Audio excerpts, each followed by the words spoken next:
Welcome back, friends.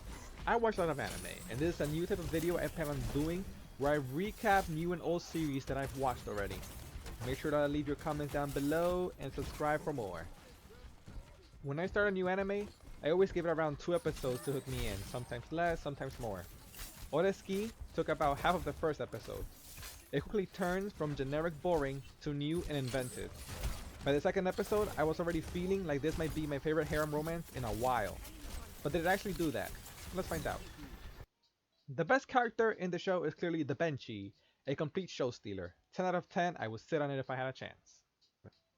I thought the creative idea to give the characters nicknames based on different spellings of their names was very fun and actually made the characters more memorable and easier to relate to. The 5 main people you meet in the first half of the show were great.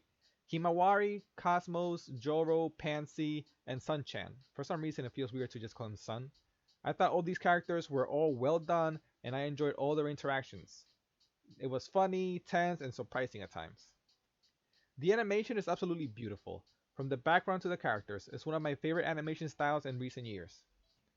The lack of hardcore ecchi also made me hopeful in the confidence they have in the strength of the writing. Yes, I know it has panty shots and some risque scenes, but for a harem anime, it is way below average. And unlike other harems, I don't have a clear winner on who the main character should be with. I think all the female characters are all well written. The first 5 episodes were my favorite. I have very little negative things to say about them. They were funny, interesting, and engaging. After that though, it fell into a weird slump for me. I thought the Asunaro storyline was too obvious and kind of dull. I was hoping the point was for things to be revealed quickly and then take the story somewhere else, but they spent over 10 minutes of episode 6 revealing what her plans are, and I was completely surprised by how serious I was supposed to take the information they were revealing. The ending of episode 6 was fine, and the show had built up enough goodwill that I just kind of hoped that the next storyline would be better and I moved forward. And it of course is the mandatory swimsuit episode, which was great. Very funny, loved the interactions again.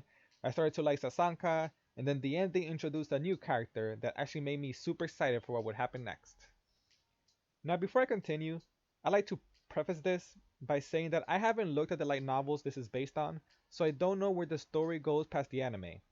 And because of that, I'm not 100% sure how I should feel about these remaining episodes. I consider this anime to be kind of a mold breaker, but I thought these episodes were all very generic. I didn't build any affection at all to any of the new characters introduced. I was actually looking at the timestamps in some of the episodes to see how much more I had to go because I was just not very interested in the story being told. I felt like I was watching an anime made back in the 2000s. There were certain character actions I didn't understand, and I couldn't get behind the emotions the characters were expressing. Even though some things weren't predictable, it became uninteresting, and I didn't care what the results were because they had lost me in the setup for it. I barely laughed towards the end of the season because we spend so much more time with the new characters, and they aren't all that good. When I consider everything, including that the cliffhanger was actually good, I feel like this is a potential 10 out of 10 for me that came all the way down to a 6. If you are new to anime, maybe the cliches won't hit you as hard and you can actually get past it. But if you watch multiple of these types of already, the last few episodes, in my opinion, are very rough to get through. Maybe they should have added more ecchi scenes. I still recommend you give it a watch though. If you don't have the same problems I had, it could easily become one of your favorite animes. Now, to rank the waifus, I'm gonna do my top 5. Number 5 of course is the Benchy, followed by Sasanka, Himawari, Pansy, and the number 1 waifu of the show is Cosmos. I thought her personality was great, I enjoyed her humor, I thought she was silly, but also smart, respectable. I think she is the best waifu this show has to offer. And that's it for the OreSuki Season 1 review. Let me know what you guys thought of the anime.